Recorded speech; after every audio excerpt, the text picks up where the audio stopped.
আমরা এক একজন এক এক রকম খারাপ অভ্যাসে আসক্ত হয়ে পড়ি। কেউ ধূমপান করছি, তো কেউ মদ্যপানে জড়িয়ে পড়েছি, কেউ কেউ মাদক নিচ্ছি, আবার কেউ কেউ হয়তো অশ্লীলতার সঙ্গে জড়িয়ে পড়েছি। আমরা যেন কেউই মনে না করি যে আমরা এতটা খারাপ হয়ে গেছি যে আমাদের কোনোই আশা নেই। নামাজ তো ভালো মানুষদের জন্য, আমরা পাপী বান্দা, আমাদের নামাজকে আল্লাহ কবুল করবেন? আমাদের শয়তানের একটি অপকৌশল মনে রাখতে হবে। সে আমাদের কাছে এসে বলবে, ছি, তুমি এইমাত্র ধূমপান করেছো, গাঁজা খেয়েছো, মদ্যপান করেছো, নেশা করেছো, তোমার মোবাইল ঘাটলে এখনো আপত্তিকর দৃশ্য বেরিয়ে আসবে, তোমার কি লজ্জা করে না যে তুমি এখন ওযু করে নামাজ পড়বে? এর সাথে তুলনা করে দেখুন রাসূল সাল্লাল্লাহু আলাইহি ওয়াসাল্লাম কি বলছেন,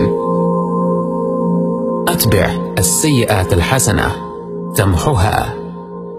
খারাপ কাজের পর ভালো কাজ করো, কারণ সেটা খারাপ কাজটিকে মুছে ফেলবে। আমরা দুর্বল হয়ে শয়তানের ফাঁদে পা ফেলে দিয়েছি, আমাদের মনটা ভারী হয়ে এসেছে।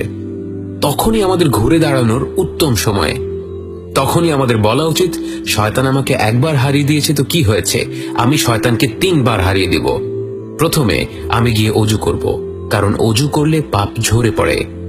অজুতে মুখ ধোয়ার সময় সেই চোখ এবং মুখ যা কিছু খারাপ দৃশ্য দেখেছিল সেই পাপগুলো মুছে যাবে।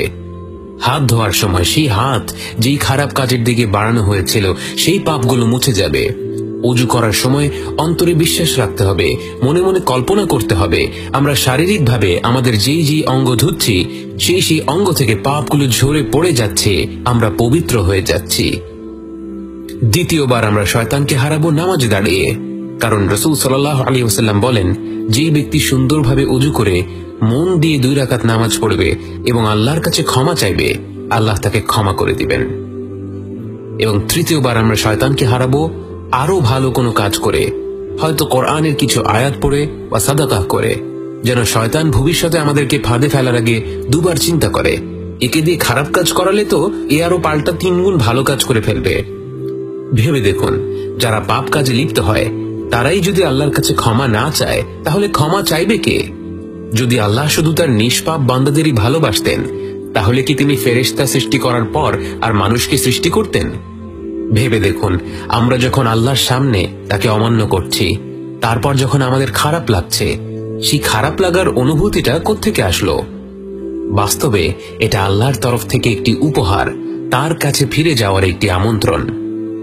ভেবে দেখুন, কত মানুষ আছে যারা কোনো না কোনো পাপ কাজে আসক্ত, কিন্তু মনটা পাথর হয়ে গিয়েছে।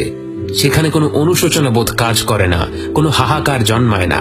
তাই আমাদের অন্তরে যদি বিন্দু পরিমাণ অনুতাপও জেগে ওঠে, তাহলে আমাদের বোঝা উচিত এর অর্থ হচ্ছে আল্লাহ আমাদের উপর নিরাশ হননি।